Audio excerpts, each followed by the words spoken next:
Assalamualaikum warahmatullahi wabarakatuh. Bismillahirrahmanirrahim. Alhamdulillahirabbil alamin. La ilaha illallah wahdahu la syarikalah, lahul mulku wa lahul hamdu wa huwa ala kulli syai'in qadir. Asyhadu an la ilaha illallah wa asyhadu anna Muhammadan abduhu wa rasuluh. Allahumma shalli ala Muhammad wa ala ali Muhammad kama shallaita ala Ibrahim wa ala ali Ibrahim fil alamina innaka Hamidum Majid. Alhamdulillah, sahabat percikan iman yang Allah muliakan, dengan izin Allah Subhanahu wa Ta'ala, pagi ini kita dipertemukan dalam kajian bedah masalah, baik melalui channel YouTube Aam Amiruddin Official ataupun melalui Radio OS 103,1 FM atau melalui radio streaming percikaniman.org atau melalui Instagram, ya. Semoga kita semua selalu dalam keberkahan. Sahabat percikan iman, pagi ini kita akan membahas sejumlah masalah, sejumlah persoalan, sejumlah pertanyaan yang akan kita bedah, akan kita analisa, akan kita cari jalan keluarnya dari tinjauan atau melalui tinjauan Al-Quran dan Sunnah Rasulullah Sallallahu Alaihi Wasallam. Ya, kita awali dengan masalah pertama. Assalamualaikum Ustadz. Waalaikumsalam warahmatullahi wabarakatuh. Ustadz, apa boleh membatalkan sholat ketika sholat ada kucing masuk dan mau ngacak-ngacak makanan? Apakah sholat bisa saya batalkan? Mohon penjelasan. Ya, kalau kita lagi sholat, lalu ada kedaruratan, boleh melakukan dua cara. Pertama, Anda boleh membatalkan sholat, ya, lalu menyelesaikan kedaruratan itu. Tadi kasusnya ada kucing masuk, wah, takut ngacak-ngacak makanan. Anda batalkan sholat, Anda selesaikan persoalannya. Anda lagi sholat, pintu terkunci, suami Anda mau masuk, Anda batalkan sholat, lalu membuka kunci itu. Boleh? Boleh. Karena ada kedaruratan. Tapi sebenarnya bisa juga Anda tidak perlu membatalkan sholat. Ya, Anda lagi sholat, ya, ada kucing masuk nih, naik ke meja makan. Anda masih dalam keadaan sholat, asal tidak bicara. Anda ambil kucingnya, Anda keluarkan. Tidak bicara. Itu tidak membatalkan sholat, karena ada alasan. Ya, ibu lagi sholat. Nah, anak ibu bangun. Lalu ibu gendong anaknya. Dan Anda tetap sholat, Anda tidak bicara. Yang penting anak itu diem aja, Anda gendong. Maka sholatnya tidak batal, asal tidak bicara. Anda lagi sholat, ya. Suami masuk rumah, Anda lupa itu menguncinya. Anda lupa bahwa sebelum sholat itu Anda kunci. Maka ketika sholat, Anda buka pintu, tapi Anda tidak bicara. Selama tidak bicara, maka sholatnya tetap sah. Lanjutkan. Ini merujuk kepada kasus Nabi Shallallahu Alaihi Wasallam. Beliau sedang sholat, ada dua jariyah. Jariyah itu hamba sahaya yang berantem. Lalu Nabi merelainya, ya, dan Nabi meneruskan sholatnya. Beliau tidak membatalkan. Nabi tidak bicara, cuma dengan isyarat merelai, ya, orang yang cekcok itu. Ini isyarat bahwa ternyata beliau melakukan aktivitas di luar sholat karena ada sebuah kebutuhan. Ibu lagi sholat, ya, ada kucing kan? Nah, ibu tidak membatalkan asal tidak bicara. Ini kejadian bisa rujuk juga kepada kasus Nabi Shallallahu Alaihi Wasallam ketika beliau sedang sholat. Beliau bawa cucunya Hasan dan Husain. Lalu Hasan dan Husain saat Nabi ruku, naik ke punggungnya dan menjadikan beliau sebagai mainan kuda-kudaan. Nabi ruku dan Nabi dengan penuh kasih sayang, dengan penuh kelembutan, setelah cucunya agak lama di punggungnya, Nabi memegang dan menurunkannya. Ya. Rakaat kedua, cucunya naik lagi, lalu menurunkannya. Dan beliau tidak membatalkan sholatnya. Catat, asal tidak bicara. Itu kasus-kasus yang bisa saya angkat untuk menjawab persoalan yang tadi. Wallahu a'lam bishawab. Ya. Kita beralih ke pertanyaan berikut. Assalamualaikum Ustadz. Waalaikumsalam. Semoga Pak Ustadz dan keluarga diberi kesehatan dan husnul khatimah. Amin ya rabbal alamin. Ustadz, saya punya teman yang mulai hijrah. Tapi setelah hijrah kok kata-katanya menakutkan. Misalnya kalau yang kita lakukan tidak sesuai contoh Rasul, dia ancam, dia laknat, tidak diterima. Kadang-kadang saya jadi takut setelah dia hijrah, Ustadz. Ya, boleh jadi ya. Orang yang baru hijrah itu ilmunya kan masih sedikit, tapi semangatnya besar. Akhirnya kalau dia melihat sesuatu yang kurang srek, itu ngomongnya nyelekit. Kamu insaf, kamu tobat, ya. Neraka kamu, nggak akan diterima sholat kamu, percuma hidup kita. Nah gitu. Biasanya memang orang yang semangatnya bagus, tapi tidak dibarengi dengan ilmu, ya akhirnya seperti itu. Dan kasus seperti ini banyak, ya. Sampai ada seorang suami kebingungan. Istrinya setelah hijrah itu, wah, ngomongnya kok jadinya lekit ya. Ayah itu calon penghuni neraka kalau begini terus. Ayah itu bukan imam kalau begini. Kalau begini terus, mama mendingan cerai aja sama ayah. Suaminya kaget. Lihat istrinya berhijrah, tapi ngomongnya jadi nyelekit. Ngomongnya jadi mengerikan. Nah, saya bilang sama bapak itu, ya bapak sabar aja, tunggu setahun 2 tahun. Istri bapak belajar. Sebab yang saya amati, orang yang kayak gitu tuh banyak, tapi setelah berjalannya waktu, dia kan jadi bertambah ilmunya. Nah, mulai reda, ya kan gitu. Mulai reda. Disitulah tantangan ya. Jadi bagi teman-teman yang baru berhijrah, semangat itu harus dibarengi dengan ilmu. Jadi orang yang baru berhijrah mah, ilmunya baru 1 senti, itu seperti yang sudah 1 kilo gitu, panjang ilmu. Ya. Nah, makanya apa beda orang berilmu dan tidak berilmu? Orang berilmu itu, dia makin wise, dia makin bijak. Dia makin bisa melihat persoalan dari berbagai perspektif. Dia punya helikopter view. Nah, itu ciri orang berilmu. Jadi dia wawasannya sangat luas sekali. Dia melihat satu persoalan dari berbagai perspektif. Karena dia seperti pakai helikopter gitu. Tapi kalau orang yang tidak berilmu, ya seperti ada di ruangan itu. Saya di studio saya, ya cuma lihat buku-buku, ya kan gitu. Komputer gitu. Perlengkapan media gitu. Ini saya di ruangan kerja saya gitu. Ya segini aja gitu. Saya tidak tahu kalau di luar itu ada taman, di luar itu ada rumah-rumah yang berderet. Di luar itu ada pasar, ada mall. Saya nggak tahu karena saya ada di dalam ruangan. Nah, sehingga ya saya merasa bahwa dunia itu ya sebesar ruangan ini gitu. Nah, makanya Anda harus sabar menghadapi teman yang baru insaf, yang baru hijrah, yang baru sadar gitu. Biasanya ya dia merasa bahwa itu kebenaran itu ya cuma segitu gitu loh. Cuma 1 senti itu gitu. Padahal boleh jadi ada beberapa perspektif gitu. Ada orang yang dia baru hijrah.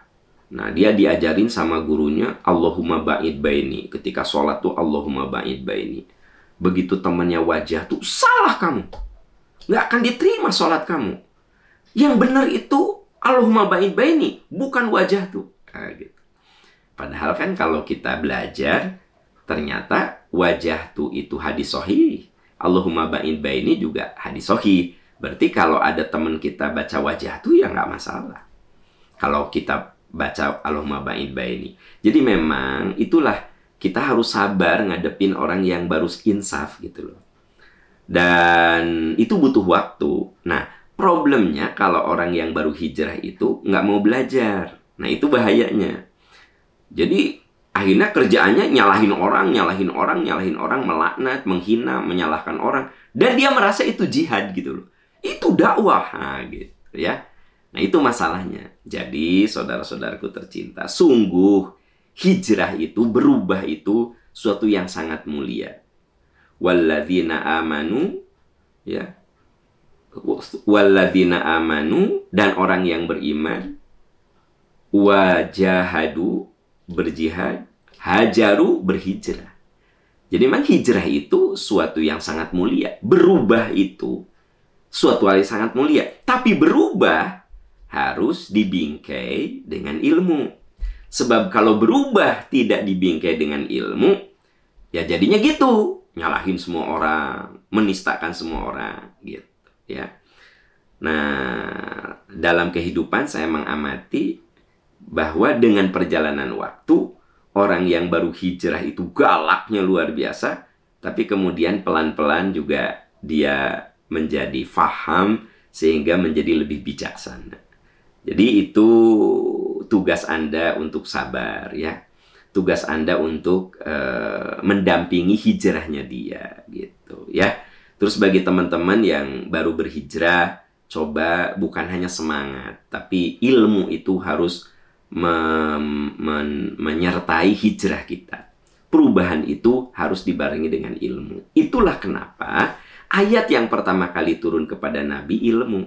Belajar. Iqra bismi rabbikal ladzi khalaq. Baca dengan nama Tuhan yang menciptakan. Jadi ketika kita berhijrah, berubah, nah itu kudu dikawal dengan ilmu gitu. Ya. Wallahu a'lam bissawab. Wallahu a'lam bissawab. Ya, kita beralih ke pertanyaan berikut. Assalamualaikum Ustadz, semoga Ustadz dan keluarga sehat walafiat dan husnul khotimah. Amin ya rabbal alamin. Mau bertanya, doa mustajab katanya di sepertiga malam, yaitu ketika sedang melaksanakan sholat tahajud. Terus kalau belum dikabul, apa yang harus saya lakukan Ustadz? Ya, kalau kita berdoa itu banyak faktor ya gitu. Kalau yang Anda sebutkan waktu, itu benar.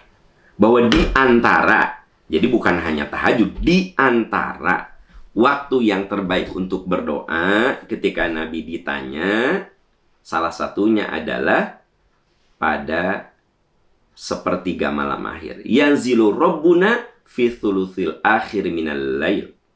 Tuhan turun ke bumi. Maksudnya dekat sama hambanya di sepertiga malam. Kalau jam sekarang jam 3 Anda bangun, Anda tahajud, Anda doa, itu waktu yang terbaik. Ya.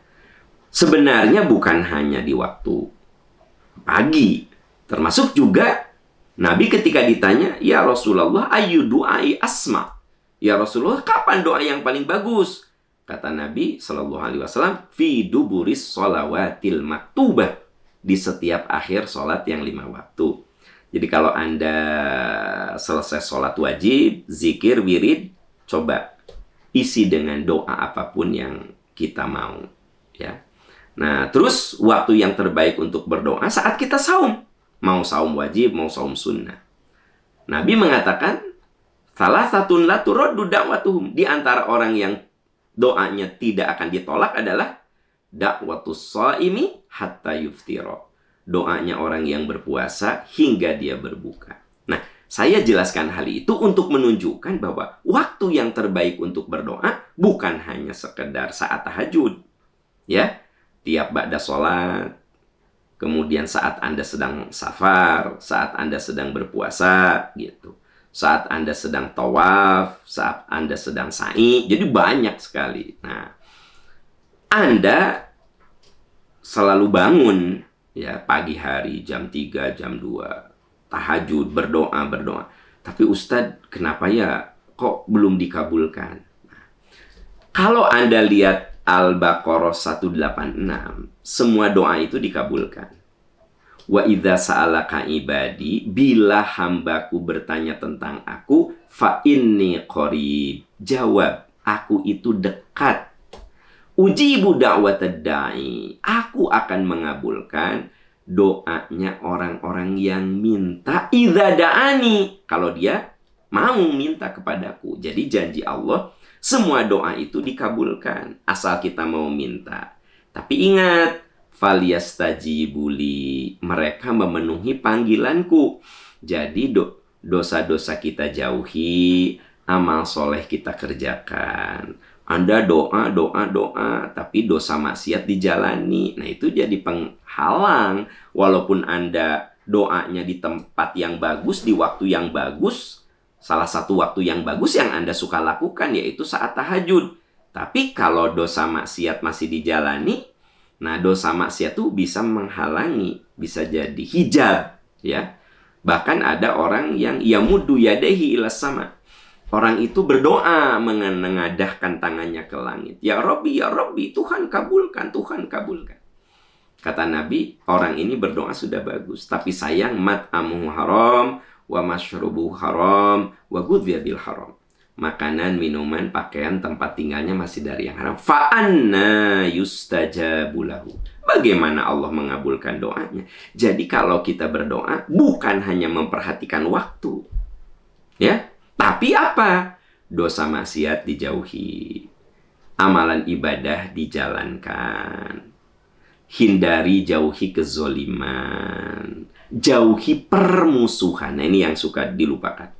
Kalau Anda masih bermusuhan, doanya susah dikabul. Kenapa?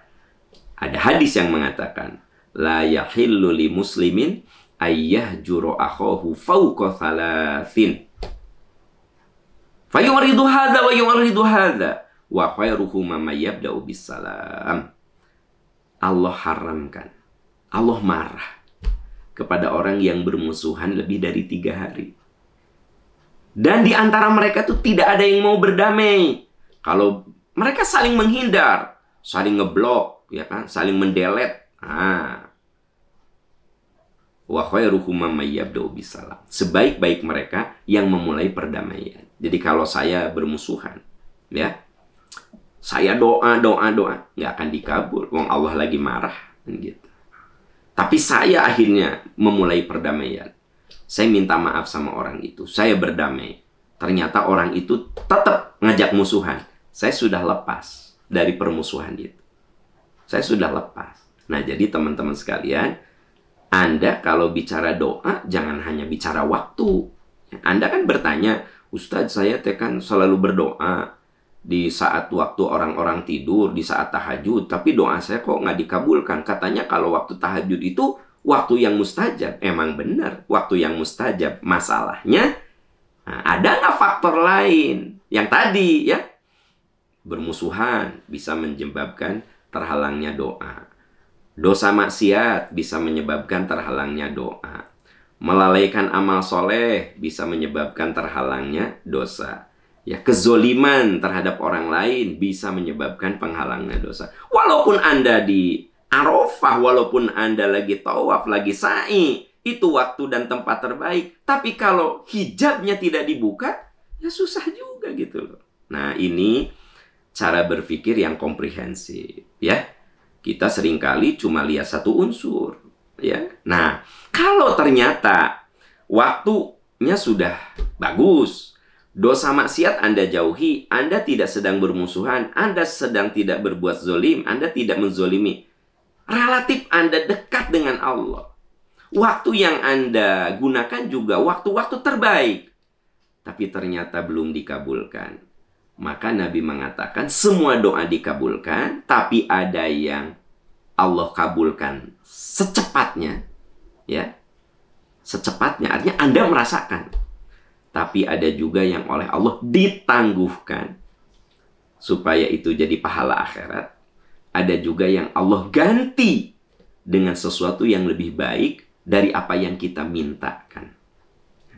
Seperti anak kita masih SMP minta motor, nggak dikabulkan. Tapi begitu kuliah dikasih mobil. Anak nggak pernah minta mobil, mintanya motor, ya.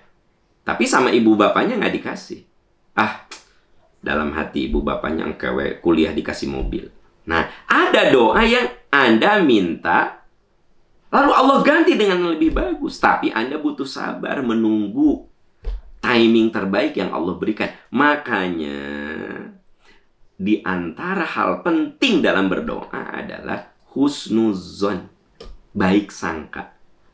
Kamu udah doa? Udah. Kenapa belum dikabulkan? Aku yakin ada waktu terbaik kapan doa itu Allah kabulkan.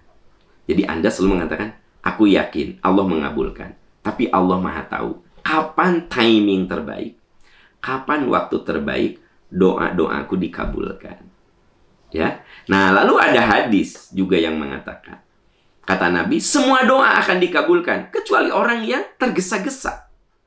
Sahabat bertanya, ya Rasulullah, orang tergesa-gesa itu yang seperti apa? Kata Nabi, ada orang yang berdoa, lalu dia bilang gini, doa saya nggak dikabulkan, udah deh, saya berhenti aja berdoa. Nah, jadi kalau kita sudah minta sama Allah, walaupun belum dikabulkan, doa terus ya. Kalau anak kita belum soleh, doa terus sampai kita mati. Kalau suami atau istri kita belum soleh, doa aja terus. Jangan gini, aku mau udah capek doain suami, udah 15 tahun didoakan, nggak dikabul-kabul, akhirnya Anda berhenti, tidak mendoakan suami. Nah, nggak boleh gitu. Doa aja terus. Ya, itu yang bisa saya jawab. Wallahu a'lam bishawab. Ya. Kita beralih ke pertanyaan berikutnya. Assalamualaikum Ustadz. Waalaikumsalam warahmatullah. Ustadz, saya suka mendengar Ustadz suka bilang gini, hidup itu harus realistis. Realistis itu gimana Ustadz? Mohon penjelasan detail. Ya, hidup mah kudu realistis. Dalam bahasa agama namanya qanaah. Jadi gini. Hidup realistis itu gimana?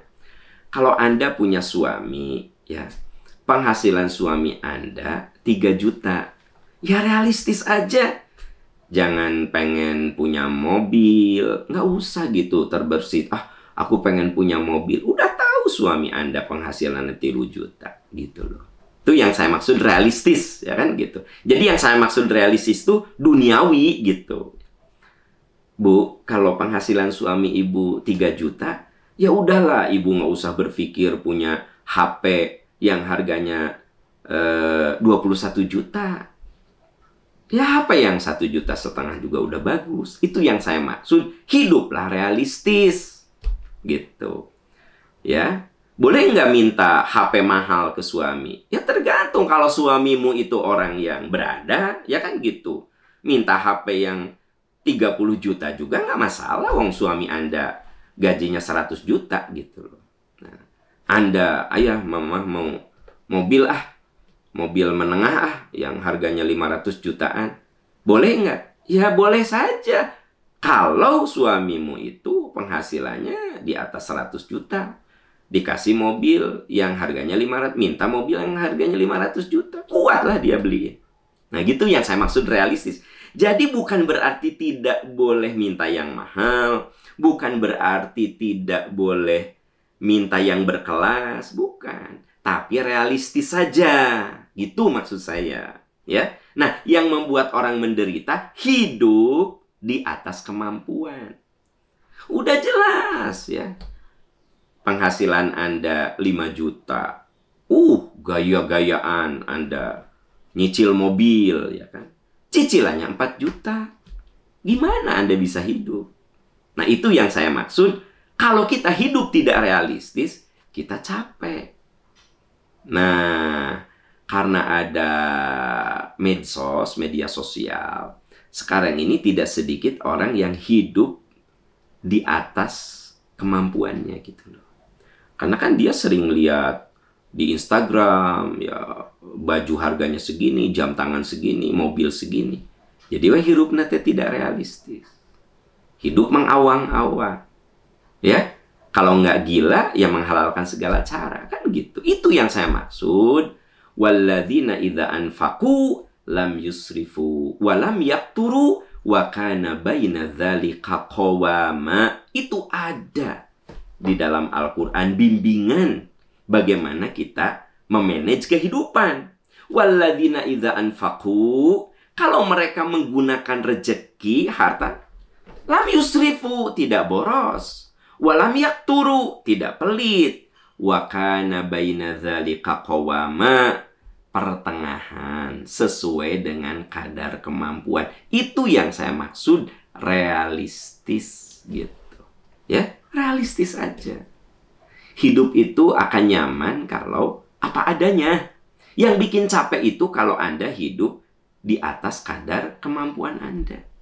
Kalau teman Anda pakai jam tangan 10 juta, pakai tas 50 juta, pakai mobil 500 juta, ya biarin aja, memang itu rezekinya segitu. Tatap diri Anda, mampunya segimana, gitu loh. Islam itu tidak melarang hidup, ya, secara berlebih gitu kan. Mobil yang bagus, motor yang bagus, jam tangan yang bagus, nggak dilarang, asal laksanakan kewajiban kita, yaitu apa? Sedekah kita, zakat kita, wakaf kita kudu lebih gede kan gitu. Masa bisa beli mobil di atas 500 juta, kalau sedekah 50 ribu, kan malu dengan mobilnya tuh, ya nggak? Nah gitu. Kalau Anda punya mobil mahal kan pajaknya kayak mahal lah tuh. Ini pengen punya mobil 1 miliar tapi pajaknya 2 juta, mual mungkin atuh. Kalau mobil udah di angka miliar, maka pajaknya sudah di atas 20 atau bahkan 30 juta per tahun. Nah itu sajalah contoh sederhana ya. Jadi kalau penghasilan Anda gede, silahkan. Punya mobil mewah, punya baju mahal, punya sok, silahkan. Tapi proporsional dengan amal soleh gitu. Proporsional aja dengan amal soleh. Ya contoh lah tadi, kalau Anda punya mobil harga 1 miliar, kan pajaknya nggak mungkin 2 juta. Ya nggak? Nggak mungkin. Pasti di atas 30 juta. Artinya, kalau kita punya kemampuan finansial, silahkan nikmati. Ya, wala tansa nasibaka minad dunya. Kamu tidak perlu melupakan dunia, silahkan kamu nikmati dunia. Wa ahsin kama ahsanallahu ilaik. Tapi kamu pun kudu lebih banyak lagi berbuat baik sebagaimana Tuhan telah berbuat baik pada dirimu. Kan jelas sebenarnya. Jadi rumusnya itu sederhana, teman-teman sekalian. Bagi Anda yang memang oleh Allah dititipi rezeki yang seret, hidup realistis. Bagi Anda yang oleh Allah dititipi rezeki yang luas, hidup realistis. Kan gitu. Nah, realistis di sini artinya sesuai dengan kadar yang kita punya gitu. Dan setiap orang punya kadar yang beda-beda. Nah, itu yang saya maksud dengan realistis. Ya kan? Gitu. Realistis. Ada juga yang nanya, Ustadz, kalau ibadah itu harus realistis gimana? Iya. Kalau Anda tidak mampu, Anda nggak usah maksain umroh. Nggak usah umroh Anda. Itu realistis. Jangan sampai demi umroh, pinjam ke mertua, pinjam ke adik, pinjam ke kakak untuk umroh. Bari Anda tidak tahu nanti bayarnya gimana. Enggak, ini saya untuk ibadah. Iya benar untuk ibadah. Tapi kalau Anda tidak mampu untuk umroh, nggak usah pinjam sana pinjam sini. Ya sudah, nggak usah umroh gitu. Itu realistis dalam ibadah gitu. Ya, ada orang yang mau berkurban. Ya kalau mampu silakan. Tapi kalau ternyata dananya terbatas, tidak perlu sampai anak tidak bayar kuliah karena uangnya dipakai kurban. Ya, anak tidak bayaran sekolah karena uangnya dipakai kurban. Nggak usah, bayar dulu kuliah anak, bayar dulu biaya sekolah anak. Kalau ternyata tidak mampu berkurban, ya nggak apa-apa, gugur itu kewajiban. Itu yang saya maksud realistis gitu loh, ya. Jadi tidak perlu kita memaksakan diri di luar kemampuan kita. Jalani saja. apa adanya. Nikmati saja apa adanya. Supaya jiwa kita tenang. Ayat-ayatnya jelas, saudara-saudara. Di Al-Qasas, ya. Kemudian di surat Al-Furqan, itu begitu eksplisit, begitu jelas. Tinggal kita mengamalkannya saja, gitu, ya. Wallahu a'lam bissawab. Wallahu a'lam bissawab. Assalamualaikum Ustadz. Waalaikumsalam. Semoga Ustadz sehat dan husnul khotimah. Ustadz, mertua saya suka pergi ke orang pintar. Dan kami selalu mengingatkannya dengan sopan. Tapi sekarang sekarang masih saja begitu. Kadang beliau suka marah jika kami mengingatkannya.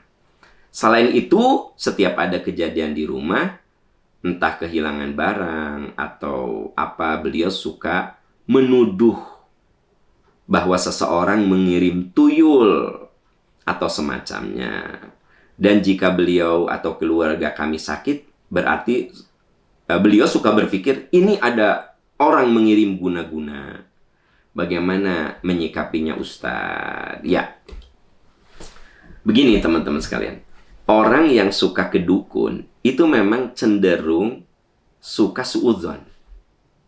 Karena memang di dalam Al-Quran dikatakan bahwa setan itu ayyuqi'a bainakumul adawata wal baghdha. Nah, jadi setan itu kepada pengikut-pengikutnya, ya, jadi kan orang yang suka datang ke dukun, ke orang pintar, itu kan hizbus syaitan, pengikut setan kan yang kayak begitu, ya. Kenapa dalam Islam sampai begitu keras diingatkan man ataka hinan aw arrafan lam tuqbal salatun arba'ina yauman.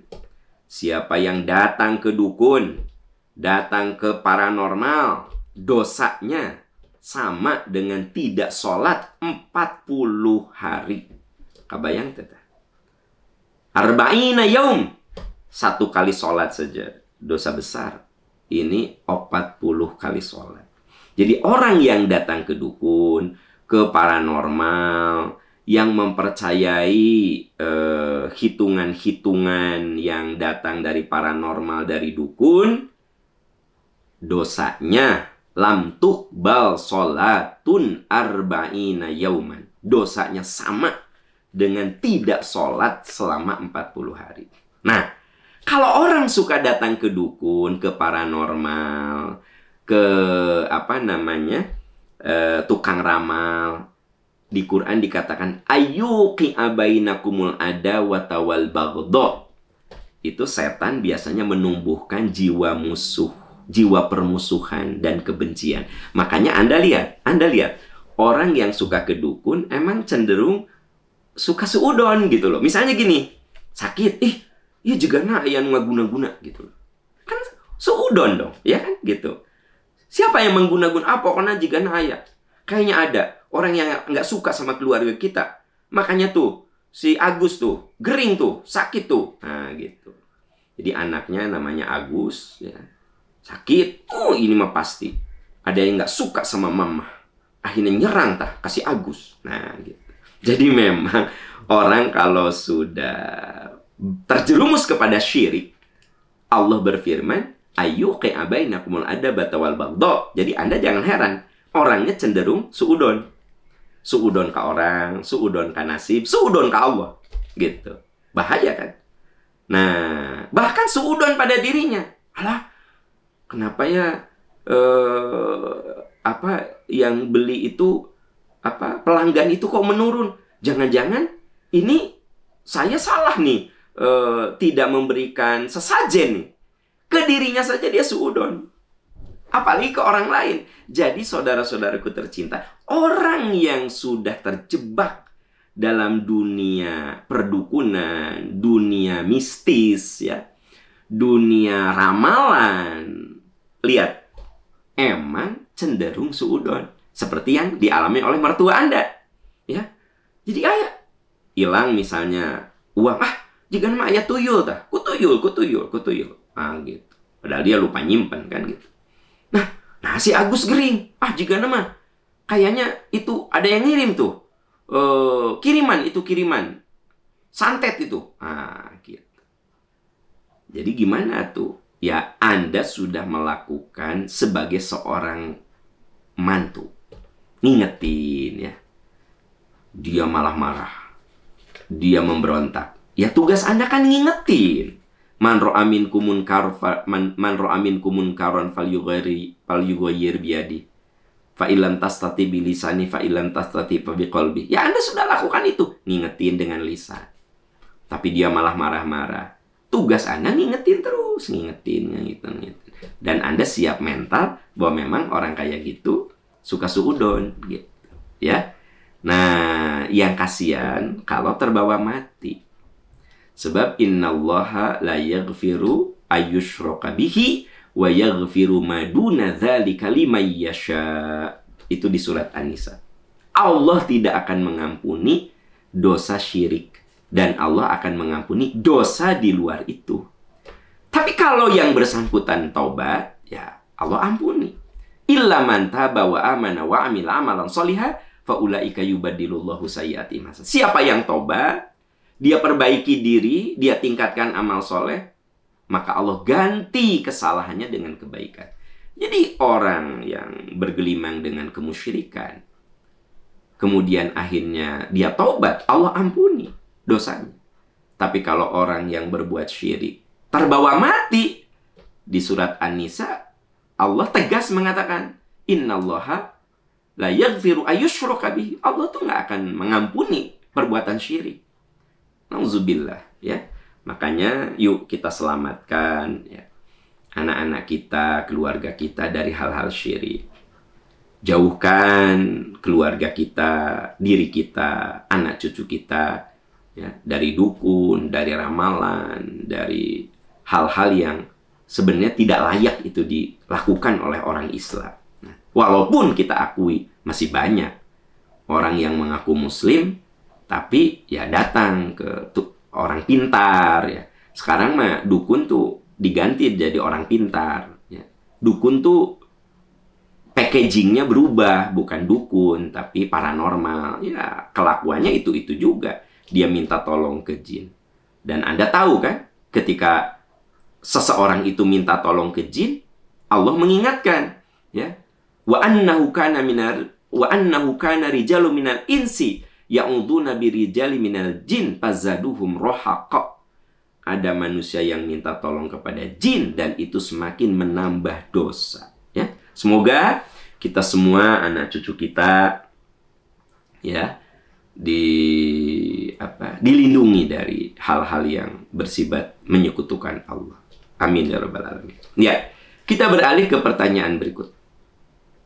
Assalamualaikum Ustadz. Waalaikumsalam. Semoga Ustadz dan keluarga serta kru Percikan Iman selalu diberi kesehatan. Amin. Ustadz, saya anak bungsu.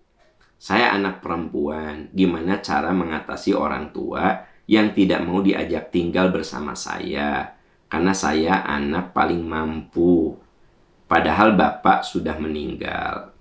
Alasan ibu saya masih punya anak laki-laki yang belum menikah, yaitu kakak saya. Sedangkan kakak saya kan kerjaannya serabutan. Beliau kekeh ingin mengontrak saja. Sedangkan mengontrak di kota itu harganya mahal-mahal.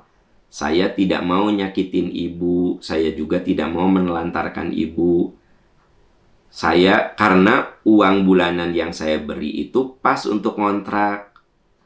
Karena anak-anak yang lain mungkin tidak mampu memberi nafkah kepada ibu. Bagaimana Ustadz? Ya, sebenarnya Anda mah udah benar ya, gitu ya. Jadi begini, kadang-kadang memang ada orang tua yang apa ya. Jadi gini, Bapak Ibu, kita tuh jangan suka nyalahin anak ya. Banyak anak yang baik, banyak kayak anak yang soleh gitu. Tapi orang tuanya, apa ya? Saya susah nyebutnya gimana ya. Jadi anaknya udah mama tinggal di aku aja. Adik-adikku yang lain kan kurang mampu. Entuh mama majong si AA gitulah. Ngontrak we mama. Iya mah, kalau ngontrak aku nggak kuat bayarnya. Bisa aku ngontrakin mama. Tapi untuk hari-hari gimana? Entuh mama majong si AA ngontrak. Ayah memang orang tua gimana ya? Kata orang Sunda mah kekeh petekeh gitu kan. Apa ya, susah saya ngomongnya. Tapi beginilah. Ini mah ujian untuk kita. Ujian untuk Anda. Jadi Bapak, Ibu yang punya orang tua yang susah diatur, padahal niat kita baik kan gitu. Saya tahu banyak lah anak yang soleh. Tahu saya banyak anak yang mau baik sama orang tuanya. Anak orang tuanya gak bisa diatur, ya kan gitu. Ya seperti Anda tuh, bener Anda mah baik. Tak semua loh anak yang mau ngaku, ayo mama, udah mama di aku aja gitu. Saudara-saudara yang lain kan kurang mampu, udah mama di aku aja, mama yang ngontrak, nah gitu ya. Jadi kumaha tuh, ya udah itu ujian Anda. Jadi gimana, Anda sudah ngingetin, Anda suka ngasih tahu ya. Nah coba Anda kontrakan rumah dan memang mampu Anda cuma mengontrakan, setelah itu kan Anda nggak kuat lagi karena dananya terbatas, tapi kekeh orang tua teh yang ngontrak kan gitu. Nah ya udah Anda lakukan seperti yang Anda mampu gitu loh. Ma, aku bisa, kalau mama kekeh pengen ngontrak, aku bisanya cuma ngontrakin. Hari-hari gimana? Ah, kan ngejong si AA. Nah, padahal Anda tahu, ya kakak Anda yang belum nikah teh kerjanya serabutan. Nah gitu. Ya mendingan Anda sampaikan dulu. Ya.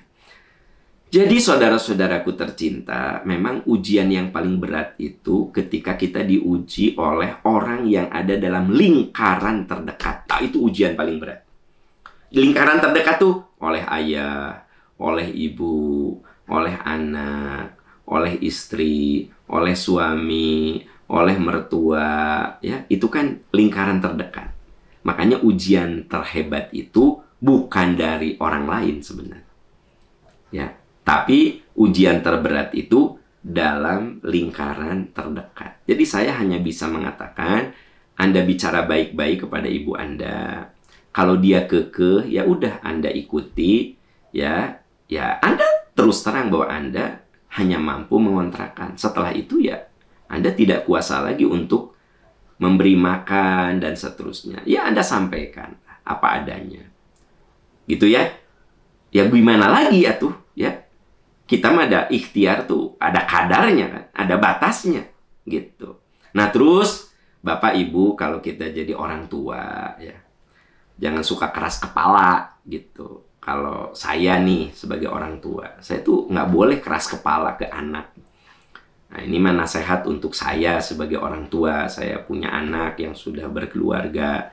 Ya saya nggak boleh keras kepala gitu. Ya, udah mah misalnya kita teh menggantungkan hidup ke anak, udah gitu teh keras kepala lagi. Ya kalau kita menggantungkan hidup ke anak ya sudahlah, banyak mengalah. Ku anak diurus ge udah alhamdulillah, sama anak diperhatikan juga udah alhamdulillah. Ini mah udah mah diurus ku anak, pengen itu pengen ini, ngatur itu ngatur ini, udahlah. Ini maaf ini mah nasihat untuk para orang tua nih ya kan gitu. Nasihat untuk saya dan pada yang sudah senior ya. Kalau hidup dihidupi oleh anak, nurut sama anak teh gitu. Ya, nurut sama anak teh gitu. Ulah negdreg, ulah keras kepala, ulah jangan mama maunya gini, ayah maunya gini. Ya kalau hidup sendiri sok we gitu. Kalau duit kita berlimpah mama mau kayak begini. Ya mau ngariweuhkeun anaknya sok ari mampu. Ya mah hirup ti anak ya, tapi nggak mau diatur. Nah ini kadang orang tua juga sok. Ya kalau anak Anda ngomong gini mungkin nyakitin, tapi kan kita sesama orang tua lah, ya. Kita sesama orang tua. Yuk, kita menjadi orang tua yang bijak saja. Kalau ternyata kita hidup menggantungkan diri ke anak, sok sing nurut ke anak atuh. Terus jangan ikut ngatur. Dia ngasih rezeki juga udah alhamdulillah. Gitu aja hidupnya. Benar nggak sih? Gitu. Supaya apa? Supaya enak ke anak, enak ke kita. Anak jadi ikhlas, kita juga jadi nyaman. Nah gitu ya. Mohon maaf nih kalau di antara Bapak Ibu yang udah senior ada yang tersinggung dengan omongan saya minta maaf ya. Dan saya juga harus ada di posisi anak Anda gitu yang kebingungan ngurus Anda gitu Bapak Ibu ya. Wallahu a'lam bissawab. Semoga kita semua oleh Allah diberi kesabaran, kekuatan untuk menjalani hidup. Semoga kita diberi kerendahan hati ya. Itu amin ya robbal alamin. Ya Bapak Ibu sahabat tercinta, itu saja insya Allah. Besok kita bertemu lagi di Percikan Iman Pagi.